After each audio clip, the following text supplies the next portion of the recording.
어느 날 밤 메시지를 보낸다. 답장이 왔다. 근데 뭔가 짧다. 평소랑 다르다는 느낌.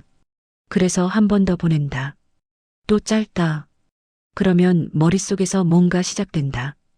왜 이러지? 내가 뭘 잘못했나? 다른 사람이 생긴 건 아니겠지. 그리고 세 번째 메시지를 보내기 직전 잠깐 멈추게 된다. 혹시 이런 밤 당신에게도 있었나요? 오늘 이야기는 방법이 아니다. 어떻게 하면 남자를 잡을 수 있는지, 어떻게 하면 더 매력적으로 보이는지 그런 이야기가 아니다. 그냥 하나의 패턴에 대한 이야기다. 남자가 슬금슬금 멀어지는 관계에서 거의 매번 반복적으로 보이는 하나의 패턴. 그걸 같이 한번 들여다보려 한다. 많은 사람들이 이런 상황을 이렇게 해석한다. 저 남자는 진심이 없는 거야. 애초에 나한테 관심이 없었던 거야. 남자들은 다 그래. 근데 여기서 많은 사람들이 놓칩니다. 관계가 틀어지는 건 대부분 한 사람의 문제가 아니다. 그리고 남자가 멀어지는 그 순간 여자가 어떤 상태였는지를 들여다보면 뭔가 다른 게 보이기 시작한다. 예를 들어보겠다. 두 사람이 잘 만나고 있다. 초반엔 연락도 잘 됐고 만날 때도 좋았고 뭔가 이어질 것 같은 느낌이 있었다. 근데 어느 순간부터 남자가 조금 느슨해진다. 연락이 조금 줄고 답장이 조금 느려지고 계획을 잡는 게 예전보다 덜 적극적이다. 그럴 때 여자는 어떻게 반응할까? 불안해진다. 이건 당연하다. 감정이 있으면 불안할 수밖에 없다.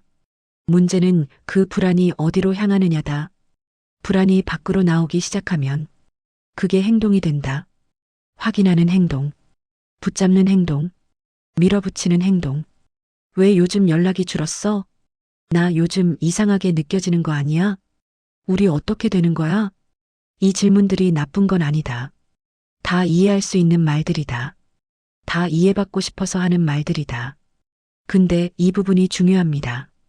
그 질문이 나오는 타이밍, 그 질문이 나오는 빈도, 그리고 그 질문을 받는 남자의 내면에서 무슨 일이 일어나는지 그걸 같이 한번 보자.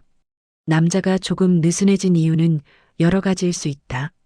진짜로 바쁜 경우도 있고, 감정이 자연스럽게 가라앉는 시기일 수도 있고, 자기 안에서 뭔가 정리가 필요한 상태일 수도 있다. 근데 그 시점에 여자 쪽에서 확인과 질문과 감정적 압박이 계속 들어오면 남자는 그 관계를 어떻게 느끼기 시작할까? 숨 막힌다는 느낌.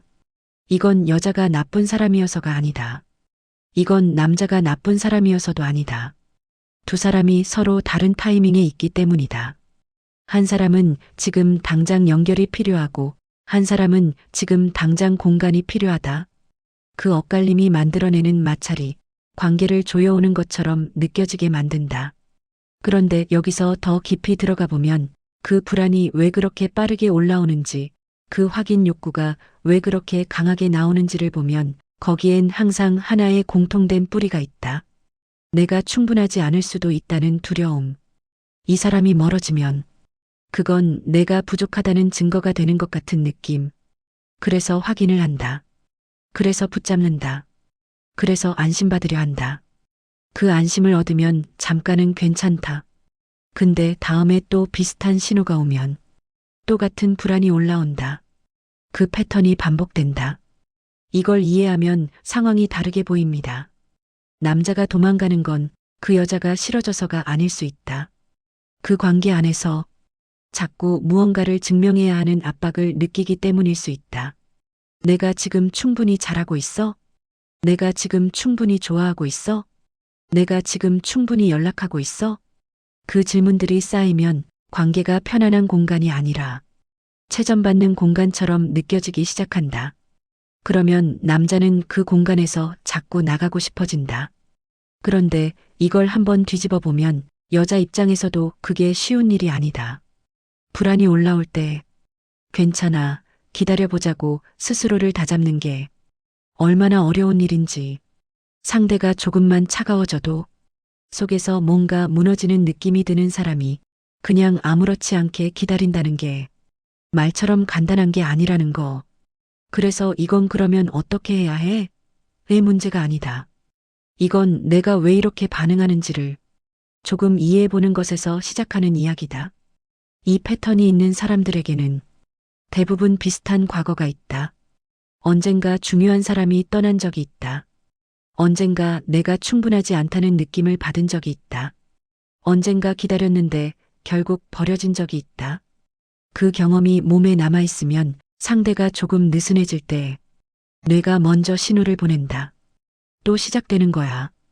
이번에도 그렇게 될 거야. 지금 막아야 해. 근데 사실 상대는 그냥 바쁜 것일 수도 있다. 그냥 요즘 에너지가 없는 것일 수도 있다. 뇌가 과거의 경험으로 현재를 해석하고 있는 거다. 그래서 남자가 도망가게 만드는 여자 행동 1순위가 뭐냐고 하면 나는 이렇게 말하고 싶다. 스스로를 잃은 채로 상대에게 매달리는 것. 연락이 줄면 자기 일이 사라진다. 상대가 조금 차가워지면 하루가 무너진다. 상대의 반응 하나가 그날의 기분을 결정한다. 그 상태가 되면 관계는 두 사람의 공간이 아니라 한 사람이 다른 한 사람에게 기대는 구조가 된다. 그리고 기대는 무게가 너무 커지면 그 관계 자체가 무겁게 느껴지기 시작한다. 여기서 많은 사람들이 놓칩니다. 이게 애정이 넘치는 거라고 생각하는 것. 물론 그 안에는 진짜 감정이 있다. 진짜로 좋아하기 때문에 불안한 거고, 진짜로 잃고 싶지 않기 때문에 매달리는 거다. 근데 상대 입장에서는 그 진심보다 그 압박이 먼저 느껴질 수 있다. 그리고 사람은 압박이 느껴지는 공간에서는 자연스럽게 멀어지려 한다. 그게 나쁜 게 아니다. 그게 자기 자신을 지키려는 본능이다.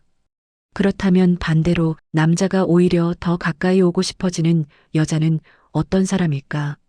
특별히 예쁘거나, 특별히 재미있거나, 특별히 완벽한 사람이 아니다. 자기 삶이 있는 사람, 상대가 연락을 안 해도 자기 하루가 무너지지 않는 사람, 상대가 조금 느슨해져도 그걸 자기 자신에 대한 증거로 해석하지 않는 사람, 함께 있으면 편하고 없어도 각자의 자리에서 살아가는 사람, 그 사람 곁에 있으면 관계가 숨통이 트이는 공간처럼 느껴진다. 근데 나는 이걸 말하면서 한 가지를 꼭 덧붙이고 싶다. 그러니까 쿨하게 굴어야 해. 그러니까 감정 표현하지 마. 그러니까 매달리지 마. 이런 말을 하려는 게 아니다. 감정이 있으면 표현하는 게 맞다. 불안하면 불안하다고 말하는 게 맞다. 다만 그 감정을 상대에게 해결해달라고 던지는 것과 그 감정을 내가 먼저 이해하고 다루는 것 사이에는 아주 큰 차이가 있다. 이 부분이 중요합니다. 자기 불안을 상대가 달래줘야만 가라앉는 구조가 되면 그 관계는 연애가 아니라 계속 안심을 확인하는 작업이 된다. 그건 두 사람 모두를 지치게 만든다. 그래서 결국 이 이야기는 어떻게 남자를 잡느냐의 이야기가 아니다. 내가 왜 이렇게 반응하는지, 내 불안이 어디서 오는지, 그 불안이 정말 지금 이 상황에서 오는 건지 아니면 훨씬 오래된 어떤 기억에서 오는 건지, 그걸 한번 들여다보는 것. 그게 관계를 바꾸기 전에 먼저 해야 하는 일이다. 마지막으로 하나만 물어보고 싶다. 당신이 관계에서 불안을 느낄 때 그 불안은 정말 지금 이 사람 때문에 생긴 건가요? 아니면 어쩌면 훨씬 오래전부터 당신 안에 있던 감각인가요?